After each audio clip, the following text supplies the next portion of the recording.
십니다.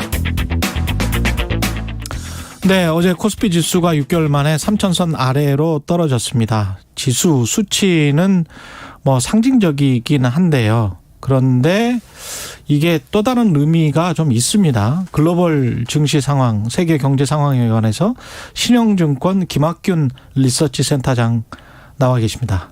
안녕하세요. 네, 예. 안녕하십니까. 정말 오랜만에 뵙겠습니다. 예. 네, 반갑습니다. 예.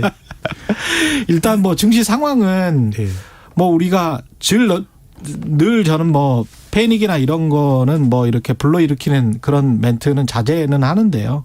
상황 자체는 조금씩 안 좋아지고 있는 것 같다라는 느낌은 듭니다. 네, 어떻게 네. 보십니까? 예, 지금 종합주가지수가 3,300 달에 하다가 이제 어제 2,900대까지 떨어졌습니다.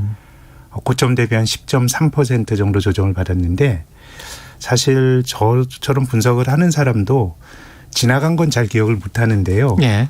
지난 2, 3월 달에도 종합주가지수가 10.5% 조정을 받았습니다. 맞아요. 예. 지금보다 더 떨어졌어요. 예. 지금까지는.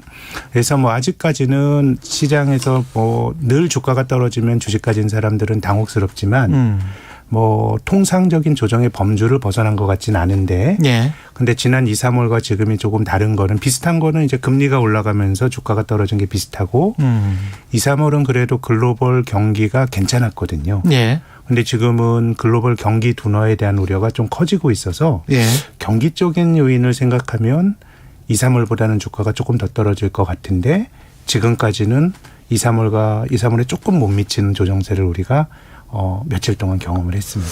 우리가 체크해 봐야 될 게 미 국채 금리랄지 원유 가격이랄지 경기 둔화 말씀하셨는데 네. 세 가지를 차례로 좀 설명을 구체적으로 해 주십시오. 국채 금리 같은 경우는 어떤 상황입니까? 미국의 금리가 10년짜리 금리가 1.1%에서 지금 1.54%까지 굉장히 단기간에 급하게 올라갔습니다. 1.1%에서 6개월. 6개월 아니고 한 3개월. 3개월 만에. 그걸 이제 9월 달에 미국의 FOMC를 거치면서 미국이 그동안 초저금리를 유지했는데 양적 완화도 끝내고 금리를 당초에 이제 자본시장의 예상은 2023년이나 금리를 올릴 거라고 봤는데 그렇죠. 내년에 올릴 수도 있다라고 하는 우려가 대두가 되면서 금리가 올라갔습니다. 근데 사실 경기가 좋아지면 금리가 올라가는 게 어느 정도 당연하죠. 되는데 예. 근데 지금 조금 이상한 게 금리는 올라가는데 경기 둔화에 대한 우려는 더 커지는 것 같습니다. 그게 지난주에 미국의 그 연방준비제도 수장인 제롬 파월 의장이 지금 인플레가 생겨 물가가 올라가는데 이거는 미국 경기가 비교적 괜찮기도 하지만 공급 쪽에서 문제가 생긴다라는 주장을 했습니다. 이 얘기가 뭐냐면 일반적으로 인플레이션, 물가가 올라가는 인플레이션은 경기가 좋을 때 사람들이 물건을 많이 사면서 물건 가격이 올라가는 게 정상적인 인플레이션이거든요. 그런데 최근에는 물가 급등의 원인이 공급 쪽에 있는 것 같아요. 또 작년과 올해가 다른 게 작년에 코로나 팬데믹 직후에는 코로나에 걸린 노동자들이 공장에 출근을 못합니다. 그러니까 가동이 중단이 되고 물건 공급이 안 되고 이런 것들이 작년에 어떤 공급발 인플레이션의 주된 요인이었다 그러면 지금은 에너지 가격에서 비롯되는 것 같습니다. 천연가스 가격은 훨훨 날아가고 있고요. 지금 국제 유가가 작년도 한 4, 5월에는 마이너스까지 갔던 게 지금 배럴당 80불까지 갔죠.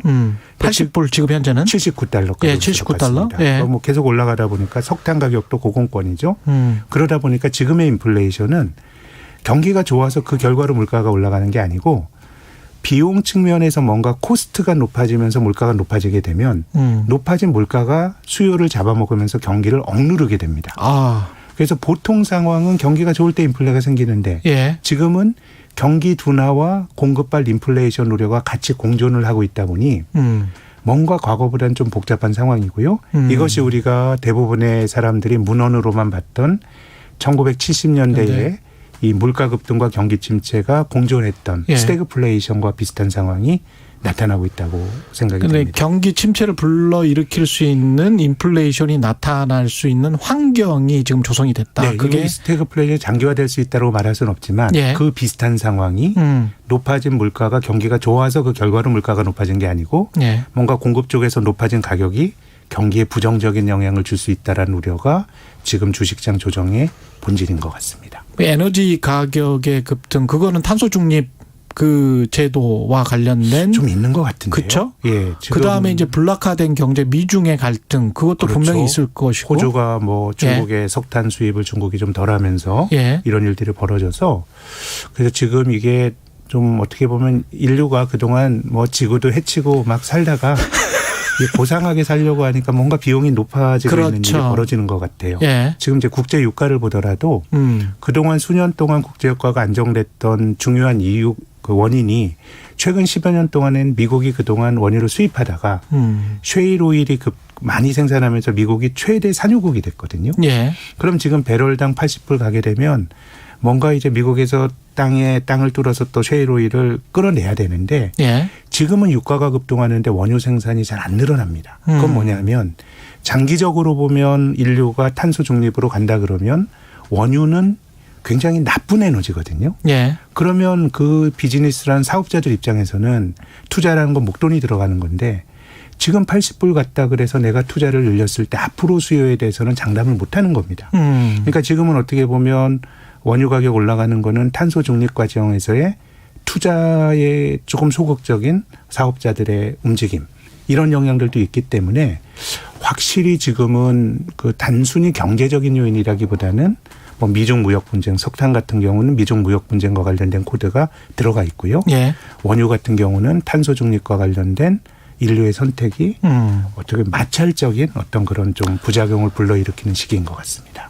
게다가 미국 연방정부 같은 경우 부채 한도 조정 가지고 지금 국회랑 싸우고 있잖아요. 네, 그것도 이 예산안이 통과 안 돼 가지고 연방정부가 폐쇄된 적은 뭐 여러 번 있습니다. 트럼프 때도 그랬었어요. 그런데 이제 지금은 부채 한도가 같이 걸려 있기 때문에 가깝게는 2011년도에 미국의 그 공화당과 민주당이 오바마 행정부 때 제 생각엔 극한의 정쟁까지 가면서 2011년 8월 달에 국가부채 한도 증액을 타협하지 못하니까 미국의 셧다운 됐잖아요. 국가 신용등급 떨어지고 미국 주식이 한 달 동안에 25%가 밀렸습니다. 한국도 밀리고. 그래서 지금은 통상적인 예산안이 아니고 부채 한도 안 하면 바로 디폴트가 어쨌든 이론적으로는 발생할 수 있기 때문에 조금 심각하고 또 한 가지 맥락에서 봐야 될 거는 글로벌 금융위기 이후로 10여 년도 그렇지만 코로나 팬데믹 이후로도 중앙은행과 정부의 힘이 굉장히 컸거든요. 어쨌든 뭐 정부가 많이 들어가는 거에 대해서 비판하는 시각도 있지만 뭔가 시장의 자율적인 힘보다는 정책의 힘이 자산시장마저도 어쨌든 좀 긍정적인 영향을 좀 주고 있다고 보는데 뭐 재정지도 계속 늘리잖아요. 그래서 이런 쪽에서 만약에 합의가 안 된다 그러면 지금은 10월 18일까지는 뭐 조금 기한이 있고 제니 옐런 재무장관도 그 전까지 좀 공화 민주당이 좀 합의를 하라라고 하는 건데 뭐 지금 금융시장에서는 뭐 합의가 설마 안 되겠어라는 생각은 하는데 만약에 안 된다 그러면 이건 굉장히 금융시장이 깜짝 놀랄 수도 있는 뭐 잠재적으로 최근에 주가 하락에 뭐 아주 주된 요인이라고 말하기는 어렵지만 미국의 정치적 불확실성도 주가 하락에 투영돼 있다고 봅니다. 또 다른 심란한 요인 중에 하나가 이제 또 중국일 텐데요. 중국 헝다그룹 뭐 상황은 좀 정리되는 것 같습니다만 계속 중국 기업 부채에 대한 어떤 의구심 이런 건 계속 있는 거잖아요. 그럼요. 제 생각엔 중국의 문제가 중국처럼 이 폐쇄적이고 정부가 많은 것을 하는 그런 데서 그 헝다라고 하는 그룹이 파산했다 그래서 중국의 금융시장에서 리먼식의 어떤 교란이 나타날 가능성은 저는 매우 낮다고 봅니다. 근데 이제 헝다라는 회사가 부동산 개발 회사인데 중국 경제가 그동안 6%대한 성장했거든요. 근데 제조업 성장은 한 2% 3%밖에 안 되고 부동산이나 이런 것들이 9% 10% 성장하면서 평균으로 성장률이 6%를 본 겁니다. 그렇게 된다 그러면 뭐 이것이 뭐 어느 쪽으로 튈지는 모르겠지만 그동안 그나마 중국의 성장을 지탱해왔던 부동산 쪽엔 뭔가 문제가 있고 뭐 이런 것들을 헝다가 보여주고 있는 것 같아서요. 그래서 이것이 리먼식의 심각한 금융위기로 튈 가능성은 저는 매우 낮다고 봅니다마는 뭔가 잠재가 돼 있는 리스크로 중국이 금리를 낮추고 계속 정부가 통제하고 안 털고 가니까 일본의 잃어버린 20년처럼 별 사고는 안 나는데 경제가 안 좋아집니다. 그렇죠. 만성질환을 가지고 그냥 장기 정체로 중국도 가는 것 같고 그런 거라 그러면 한국처럼 그래도 중국 경제 의존도가 높은 나라는 아무래도 저는 부정적인 영향이 있을 거라고 봅니다. 거기다가 이제 세계 경제 정치 체제가 증세 쪽을 많이 생각을 하고 있단 말이죠. 미국도 그렇고 중국도 이제 그만큼 벌었으면 네. 좀 중산층 이상을 많이 키우자. 네. 다 같이 먹자. 뭐 네. 이런 기조란 말이죠. 네. 이런 것들이 또 기업 주가에는 분명히 안 좋은 영향이. 제 그렇죠? 생각에는 네. 지금 주식시장이 뭐 한국이 2011년부터 코로나19년 장기 박스권에 있었지만 예전엔 주식이 밀리면 한국 주식은 소위 코스피가 반토막이 났습니다. 5, 60% 떨어졌는데 우리가 코로나 이전에 재미없었던 시기에서도 주식해서 낭패는 안 봤거든요. 그렇죠. 그냥 그 다 저금리가 유지가 되면서 자산시장이 좋았던 건데 지금 뭐 자산 버블이 있냐 없냐에 대해서는 논란이 있을 수 있지만 이걸 막는 방법은 금리를 올리는 게 가장 좋은 처방입니다. 그렇죠. 근데 금리를 올리면 이건 그 자산가들에게만 문제가 있는 게 아니고 다른 경제 활동을 하는 데도 영향을 많이 주고 지금 우리나라로 가계부채가 늘어나고 이런 상황이기 때문에 금리가 올라가면 경기가 되게 나빠질 수밖에 없습니다. 그래서 제 생각에는 지금 인플레가 심하다 그래도 이게 공급발 인플레라 그러면 사람들이 비용이 높아져서 먹고 살기 힘든 거거든요. 예. 그럼 여기서 중앙은행이 금리를 올리면 안 됩니다. 지금 수요가 좋아서 과잉 수요가 있어서 인플레가 생긴 게 아니고 비용 때문이라 그러면 그럼 이제 자산 버블을 어떻게 통제할 거냐인데 예. 제 생각엔 금리를 올려서 경제 전체적으로 충격을 주는 처방을 하기보다는 이제는 자산 소득에 대한 과세 강화가 나올 수밖에 없는 거 아닌가. 일본도 이번에 그 기시다가 그런 얘기 했거든요. 이제 자산으로 버는 거에 대해서는 과세를 강화해야겠다고 해서 제 생각에는 지금 금리는 저는 많이 안 올 거라고 보는데 예. 투자하는 입장에서는 자산가들에 왔던 부를 정부가 뺏어가는 예. 혹은 정부가 가져가는 증세라든가 이런 것들이 제 생각엔 2, 3년에 투자하는데 꼭 고려해야 될 뭐 투자자 입장에서는 리스크라고 봅니다. 시간이 참 부족하긴 합니다만 마지막으로 투자자들 입장에서는 굉장히 신중해야겠습니다. 네, 일단 경기 예. 둔화가 되니까 조금 눈높이는 낮추실 필요가 있습니다.